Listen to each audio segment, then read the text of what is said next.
Hello, my name is Rich Thayer. I'm the managing partner at Halteris Associates, here today to talk about Diagnostics Industry Insights.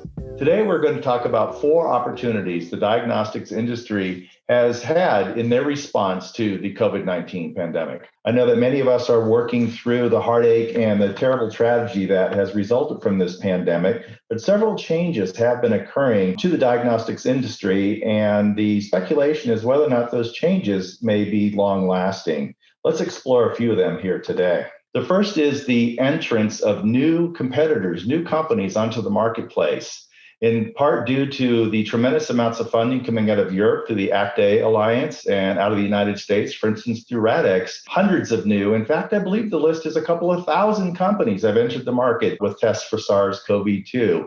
Many of those are companies that have been developing their menus and their systems for many years, perhaps in other disease areas, and now have had the opportunity to accelerate those products and those technologies to market. Will that acceleration stay? Will these companies be able to follow through with additional menu development and wind up being long-term competitors? The second thing to bring up here is the general awareness of diagnostics. While it is very gratifying, in fact, fun to be out having a glass of wine with friends or out to dinner and have somebody recognize finally what diagnostics are, why they're being used, what the purpose is of diagnostics.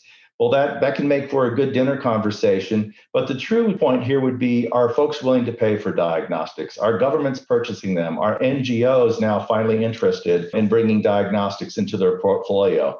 I think for SARS-CoV-2, looking at the pricing that has been achieved around the world in sub-Saharan Africa, in Europe, in the US, it's very attractive. And in fact, on the higher side of many new diagnostics that are launched today, that bodes well for the interest in this. Looking forward to a third step, though, that's capacity. At the same time that the technologies are being funded, much new manufacturing capacity is also being built and introduced. Happily, not only in the more traditional high-income country markets, but also in low and middle-income country markets around the world. In fact, over the last year, several 100 million new test strip manufacturing capacity has been added.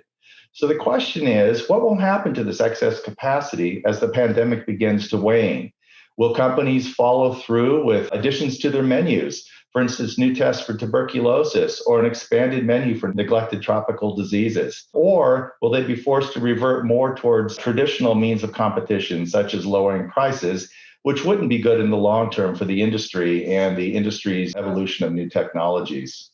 The final point to bring up here has to do with pandemic preparedness. For many years now, there have been questions of the diagnostics industry. How can we prepare better? How can we more quickly respond to a new outbreak or a new epidemic? We've had many dress rehearsals over the past several years, starting with SARS-1 and MERS and Ebola, and now pivoting to SARS-CoV-2.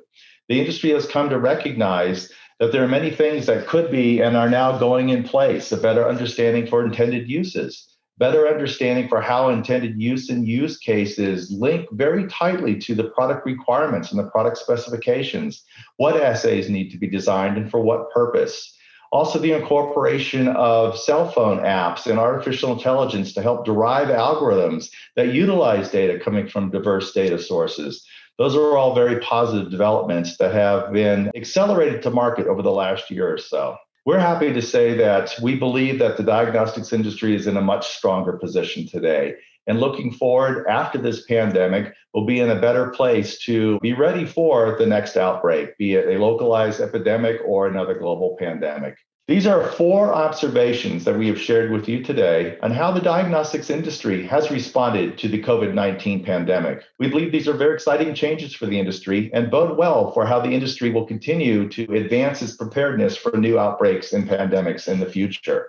I'm Rich Thayer. Thank you for sharing your time with me today. I look forward to sharing additional diagnostics insights with you in the future.